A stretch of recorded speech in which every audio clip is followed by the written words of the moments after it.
Alright folks, what is up? This is One Big Bug and I'm coming at you with Euro Truck Simulator 2. And of course we're continuing our career today. A lot of stuff on my mind to talk about. Don't know where I'm going to go on this one. Apparently, a lot of you actually like that. At first I thought that's kind of weird. You're listening to the babbling, meandering talk of this guy driving video game trucks. And then I thought, well, no, actually it's not. There are plenty of YouTubers I watch more for the commentary, and the game's a nice background drop to it, so it actually makes sense. But, one sec. It's been a day. Not in terms of, this was kind of a no-brainer. We were going with the Marauder.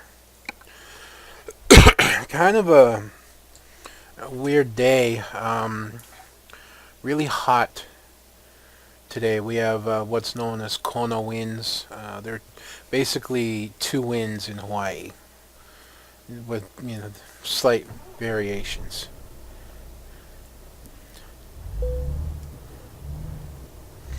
There's Kona winds. Why does that not look right? Oh, I guess it is. Maybe I'm just seeing it wrong. But there's Kona winds, and then there's trade winds. And trade winds are the favorable winds. They tend to be much stronger. This is not going to be fun to get out of, is it?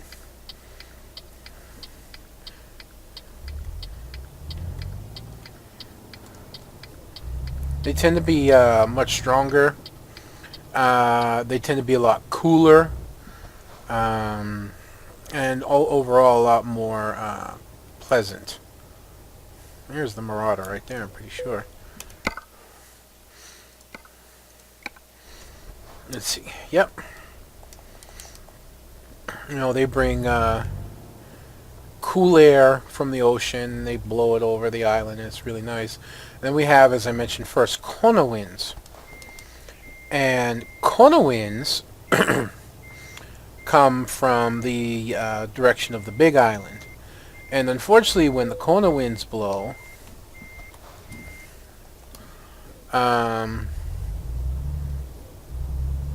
they bring a lot of heat, humidity, and in particular it brings, I've mentioned this before, briefly, it brings what's called fog. Now yes, I said fog, not fog. There's a difference. It's VOG. And what it is, it's a very light haze of volcanic ash. It comes from the Big Island, obviously, Mount Kilauea over there erupting constantly and whatnot. And so it tends to make the weather around here miserable. Makes it really hot, really humid, and overall uncomfortable. And the room that I'm in only makes that worse. It really, really does. Not watching my gear shift here. I should be. We'll probably have to stop for fuel on this run. Well, then again, maybe not. We probably could make it, but I may stop for fuel anyways. I don't know. But,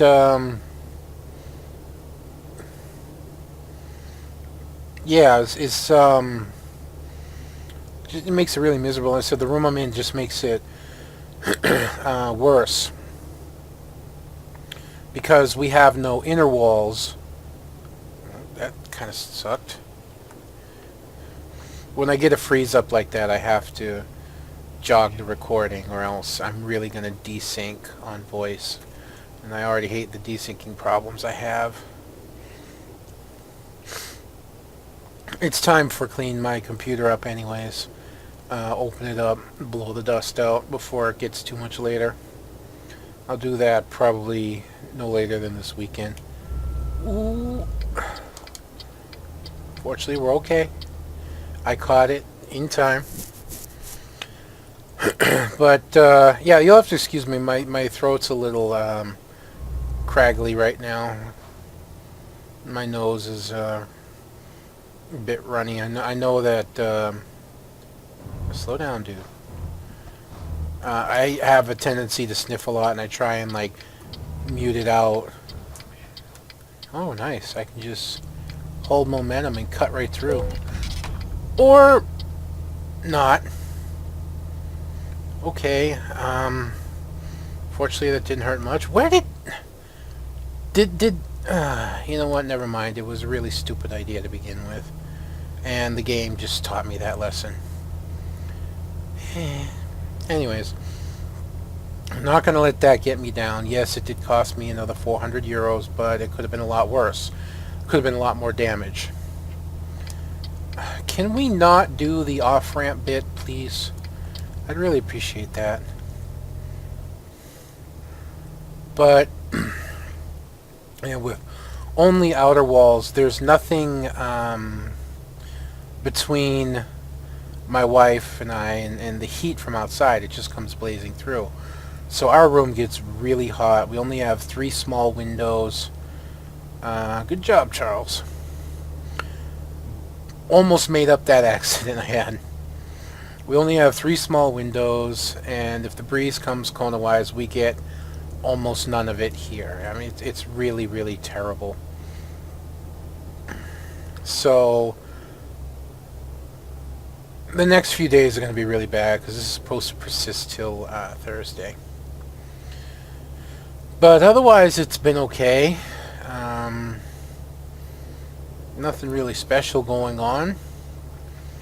Just been playing a lot of Eve, finally getting into a point where I'm making a lot of ISK for not trying too hard. I'm happy about that. And it's only going to get better from there. And Eve put out its new patch yesterday, and as far as I can tell, the patch that they deployed yesterday, there are no issues with it. You know, none that have been found so far. It's pretty amazing, really.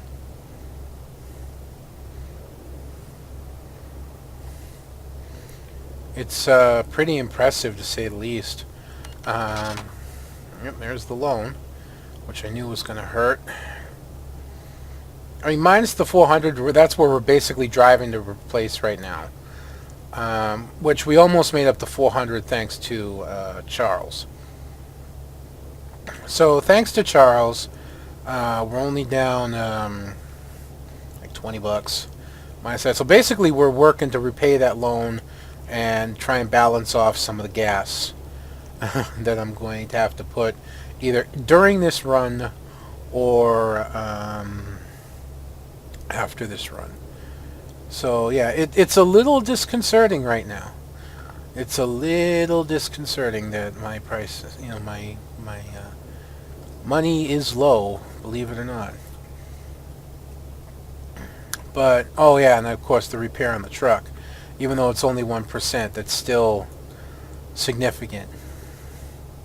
So that's going to play a factor too. We're probably going to lose money on this run. But we should start making again with the you know, with the tank full. We hopefully won't have to fill too much. We should be pretty good. So yeah, listen, nothing extraordinary going on. Took my wife to her doctor's appointment, came home, playing Eve, making money. Eve money. I've been doing relatively okay. And I've been really happy about it. I'm having some sleeping issues, but otherwise, it's pretty good. I was thinking a little bit more about European America, and I know I talked about this a lot. So I'm going to keep at least the European part of it short, but it's kind of like the biggest discrepancies between a European car when it was made, like Ferrari and all that, versus an American car where there was actually 2 of them. Number one, American cars went really, really fast in a straight line. Could go really fast and really good in a straight line. Where European cars were far superior in cornering as well as going fast in a straight line. So the question became why? And on top of that, there's also the fact that American cars tended to have a cheapness to them. You know, when in terms of plastic, the plastic that was used, and the suspensions. Even in our sporty cars the suspensions weren't very sporty and all that. So the question became, why? And I think well, that got a little close, didn't it? I think the answer, in all due honesty, is pretty simple, and it really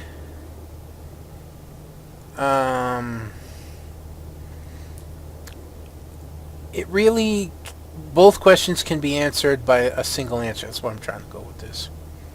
Yeah, I'm getting a lot of you can see a lot of hesitation going on in the game. I don't know if you can see it, but I can see it, and it's really annoying. And I know why. It's because my card and whatnot, they need to be cleaned off. So yeah, I'll definitely have to take care of that. Too fast. Too fast. I'm not on the gas though. This is just coasting, and I blew right by my exit. Awesome. I was more concerned about paying attention to the road than looking at my navigation, and blew right past where I wanted to go. That's not well. Oh, and this is going to be a while. It honestly kind of looks like I'm running side by side with the road of where I want to go. So maybe I'll get lucky, and and I'll converge up somewhere and find another exit I can take that'll link to the same place. I seriously doubt it, but I suppose anything's possible. So this video just got a little bit longer.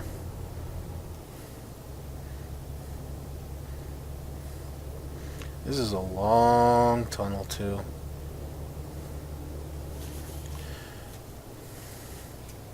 But yeah, as I was saying, I really shouldn't do that.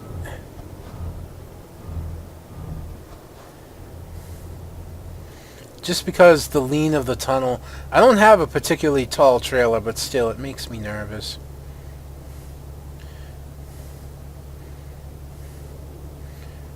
I don't know if we'll be able to turn around here or not. It actually looks like the GPS has pointed me in a new direction. It's given me a new path. Alright, you know what? You are going too slow. I don't like being on this inner wall, but you kind of give me no choice. Yeah, you see those lock-up hesitation loads? Yeah. It's those lock-up hesitation loads that tell me that I need to clean up my CPU and my video card, because they're too dusted up, and especially with the heat coming up. I said I'll probably do it before the weekend over. Yeah, more than likely I'm gonna do it. I want to move over, but I don't know where that car went, especially because I'm losing a lot of speed.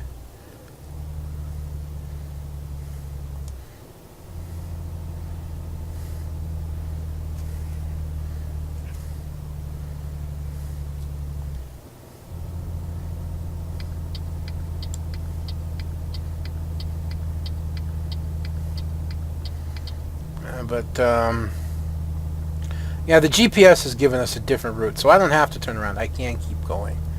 So we get lucky there. Oops.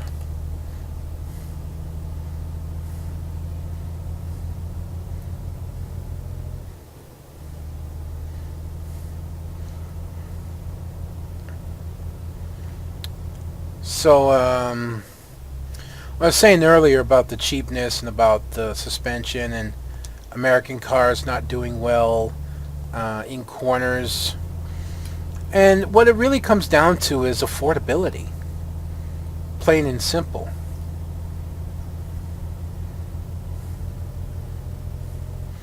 It comes down to affordability. Nice trees. Nice trees. Look, there's some more. And more. Oh, lovely. I think we found some glitches in the map. But it's okay. But, yeah, it really comes down to affordability. You know, it's really that simple. And it may be the reason why a lot of European companies got into so much trouble so often. Is they would build these tremendous cars, but they'd be expensive and can only be bought by a very small portion of people. And, you know, that kind of hurt. You know, not to say American car companies haven't been or gotten in trouble. We all know they have. But they've been, as far as I can tell, more stable than the average European company. And that's because cars were built to reach more people. Our luxury cars, no, Cadillac and Lincoln were not even remotely as close as luxurious as a Bentley or a Rolls-Royce. But more people could afford them, and more people could drive them.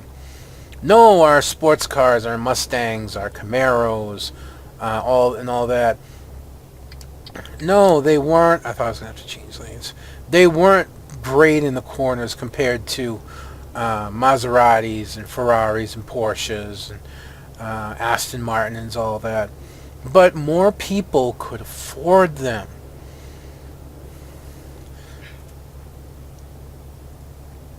I don't know how much Europeans put in terms of looks of the cars they drive as so much. I mean, the car's got to look good, but it's all, you know, for them it's a lot about feel and feeling the road. I think for more Americans it's about appearance. I could honestly be completely wrong on that. It's just my opinion. But I think it's the appearance of being in a Mustang, the appearance of being in a Camaro, the appearance of being in something of that nature is what makes it all the more alluring, you know? You know, you own a Mustang. You don't have to tell people that it's, you know, a six-cylinder base model. It's a Mustang. You look cool in it. I think that's what really matters. You know, and there are, of course, people of other opinions, you know, especially hot rodders. You know, some of them it's about the sound. It's about having that big engine sound and being able to peel out and, you know, slide sideways through a corner rather than take it flat. It's just all very different in that terms. But like I said, I think when it came down to quality of vehicles and why American cars were, in terms of materials used and maybe handling, were not as up to par, say, as a European car, was because American car companies were building them to be more affordable. And I kind of came up with this theory when watching Top Gear. Yeah, Top Gear again. And American cars, when they came over, you know, they would sing their praises, the good things that were about them, but a lot of it was like negative. But then they'd always come to the price. And they said, you know, a comparable car in terms of this would cost like 50, 60,000 pounds. Only costing 30 or 25 or 23,000 pounds for the American car. There's the difference right there. There's the difference for the suspension. There's the difference for not being so technical. There's the difference for using cheaper plastics. It's still comfortable. It's still decent. But it has the appearance of being something much more for a price that's much less. but that's just my theory. Where American companies tend not to go too short are trucks, obviously. I love my trucks. As much as I said I love lap of luxury cars, Bentley, Rolls-Royce, Cadillac, Lincoln, all that. I love my trucks even more. I've always been a big fan of big 1-ton, 3/4-ton trucks, dually wheel trucks in the back, things like that. I've always been a huge fan of them. And diesel powered has to be diesel powered. Cannot be, standard gasoline powered trucks. Has to be diesel powered. If it's not diesel powered, it's still good, but I don't like it as much. It's really that simple. I always believe that trucks were meant to be workhorses. And the truest of workhorses in the truck is a diesel engine.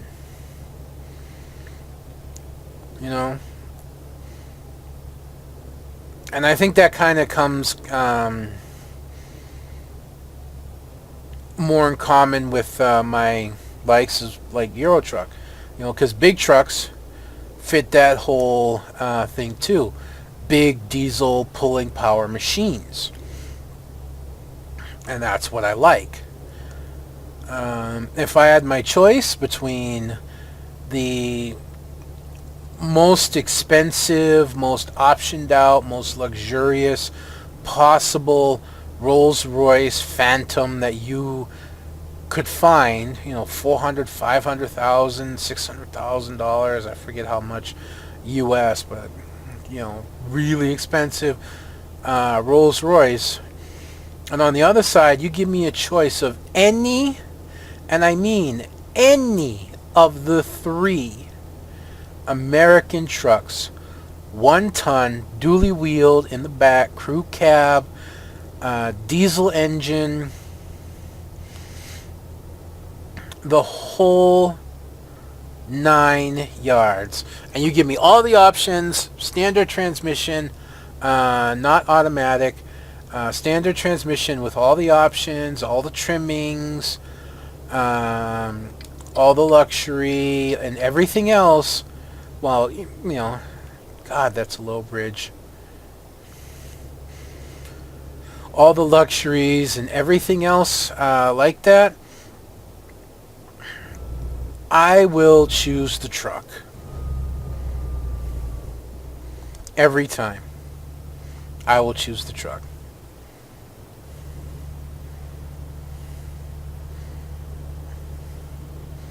That's just how much I love them. Like today I stopped at McDonald's with my wife for breakfast real quick. On the way down, get to go. Just a couple breakfast sandwiches, a little something to drink, and a hash brown. That was it, something small. And we parked next to this truck. And at first I didn't think it was a truck. I thought it was an SUV. Because it was a Lincoln. Yeah. I thought it was a Lincoln Navigator. No, it was a Lincoln truck, pickup truck. And I kind of looked at that, and it looked cool, and it looked nice inside. I didn't stand and peer through the windows. I took a quick cursory look. But it was a Lincoln. It didn't feel right to me. Just looking at it, I kind of said, who buys a Lincoln pickup truck? And more so, why? It's not something you'd actually want to do a lot of heavy work in. It's kind of like, and I'm meaning no offense to anybody. These are just my own personal opinions. It's kind of like buying a sporty truck, which, in all due honesty, I was guilty of having one. But not so much that I wanted one, because at the time it was the only truck that I could get financed.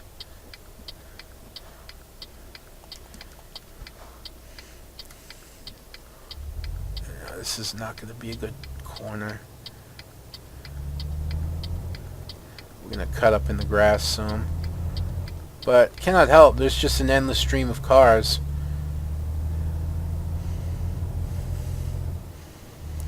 But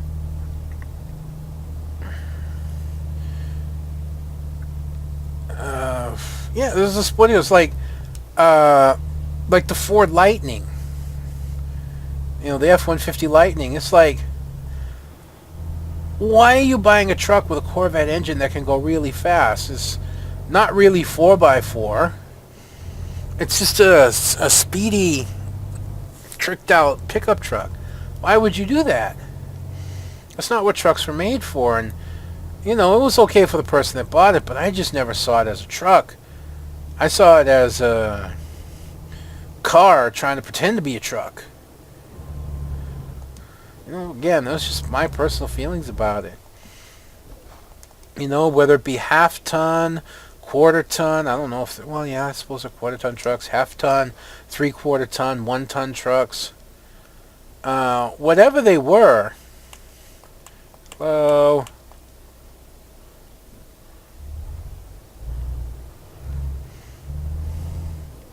Whatever they were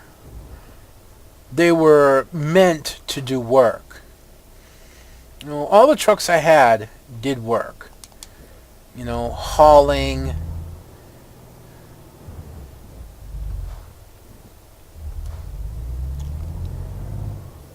They did hauling,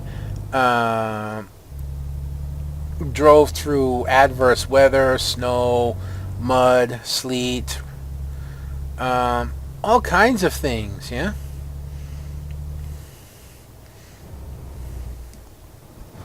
They did work. And I just don't see things like a Ford Lightning and this Lincoln truck as work trucks, you know? I always found them weird. Now, to be fair, the sporty truck I had a Ford Ranger, and it was black with the sport bed on the back and a bit of a sporty package to it. Had a stronger V6 engine and better transmission, and you know, it was done up on the inside, but it was still 4x4, and it was still had a heavy suspension. Well, for Ford Ranger. So it could still do work. That was my justification. Otherwise, I actually wouldn't have gotten it, but I allowed myself to be talked into it, and I never really should have.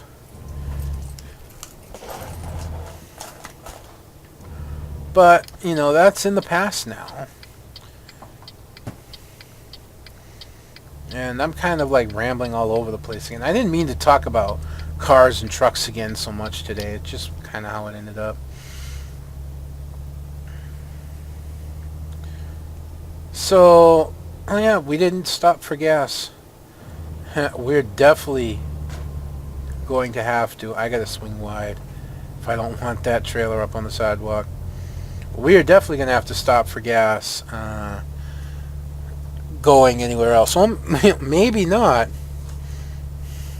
We still got about 600 kilometers left off 340 liters of fuel, but you know, putting all that aside, yeah, I like my trucks, and I like them to be work trucks.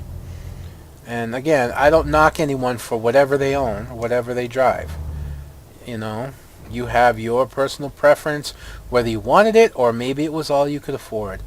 And most of the time I drove what I could afford.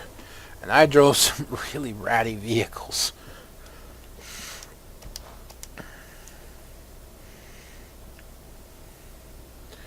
So like I said, I don't knock anyone for what they drive, regardless of what it is. But just some of them just don't make sense to me, like sporty trucks, a Lincoln truck. Although, again, who would I be if I didn't like knock myself a little bit about kind of the same thing? You know those half SUV, half truck vehicles? The Ford did one for a little while. Ford did one for a little while. The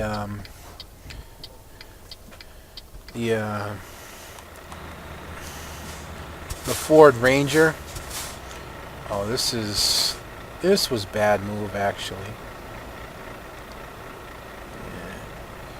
Yeah. Because I need to be over here for this. Okay, not that far. I turned a little too far.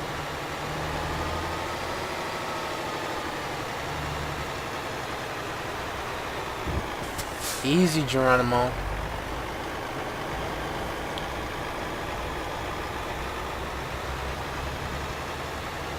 Still on the sidewalk.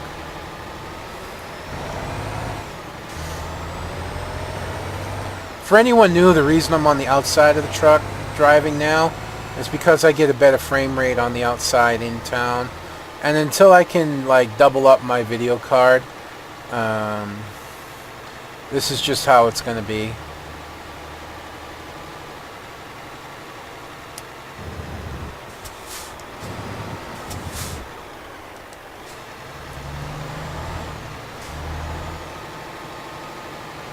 Besides, it's actually pretty cool driving like this. Well, this isn't going to be a fun corner either. Well, not too bad. I really don't know if I'm going to be able to park this. And yes, I will go inside the truck to park.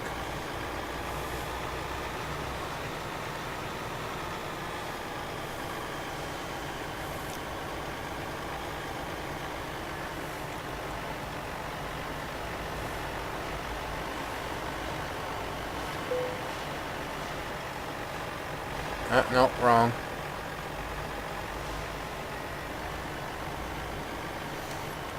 I need to be inside now.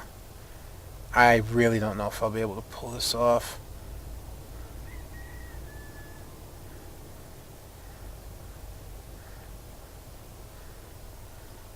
Oh, maybe I will. If I can straighten out fast enough.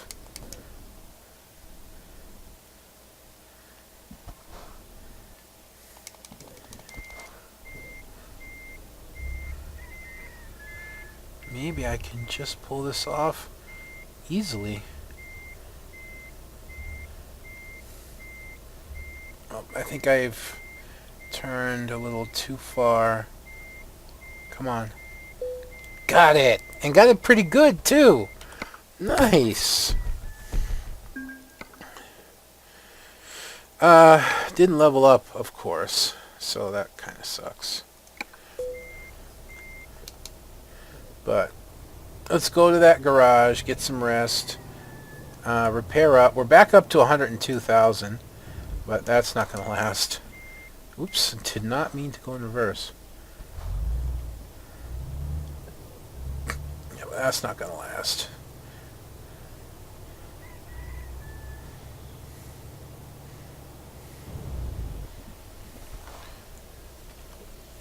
All right. I don't know why, but sometimes, like, doing those little jumps help my frame rate a little bit, at least for a little while, and then it gets all fucked up again.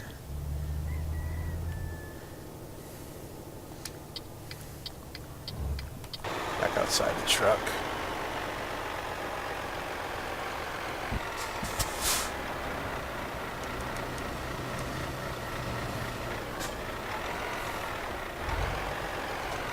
And something I actually forgot to do, because I actually added on those side skirts, was to make it so that my auxiliary lights went on.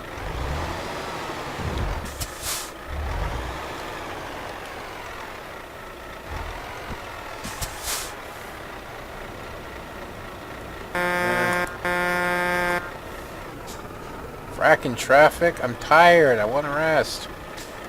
I'm also kissing the bumper of this van, which I really shouldn't.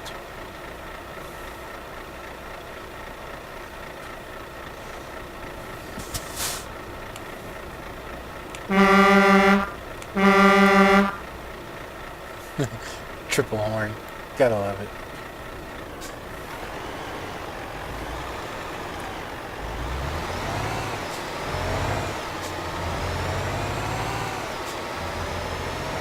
Alright, let's see how bad it is.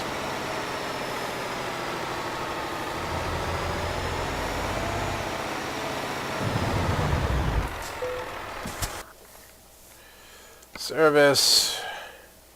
Oh, not bad, honestly. Not bad at all.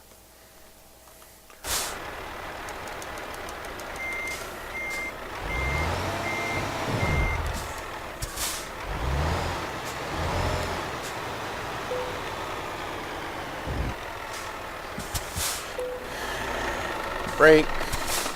Let's get some rest, and then we'll see what we're taking tomorrow. Rain! Alright, rain. Driver Charles. Very little money. Driver Charles. Very little money, but he's making money.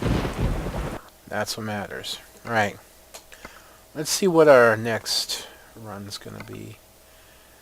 Man, not many choices. Not many choices. I'm getting a little tired of not many choices. But I think this is more realistic, honestly. I honestly feel this is more realistic than anything else. So, 8,873, 1147. That's 30 cents more than this, which is only 5,000. This goes to a town we haven't been to, but it goes right back up the same road that we've been on, which means we'll have to come right back down that same road. That kind of sucks. But these just go back across the ocean again. Man, I need to start really working on my distances. But I'm pretty sure we're going to take the Striker. This would be pretty cool to haul as well, but I don't want to go back up here anytime soon. And a good portion of this 5,000 is going to be this damn ferry trip. I'd rather just take the 8,000. So we need the fuel. That's going to take some money. But once the fuel tank is full, we can make quite a bit of trips with it. And then once we get our next level, we can open up Rush, which will give us more choices in trailers. We can open up Rush Delivery, which will give us more choices in trailers. And then I can just jam into the long distance haul. And then once we get long distance haul maxed out, I can go into fuel economy. And once we get fuel economy maxed out, I'll start choosing hazardous materials to haul as well. I'll start opening those up. That's my plan. But that's going to be me done for this episode, folks. I hope you've enjoyed watching this as much as I've been enjoying bringing it to you. Until next time, this is going to be One Big Bug. I am going to be signing out. I'll see you next time.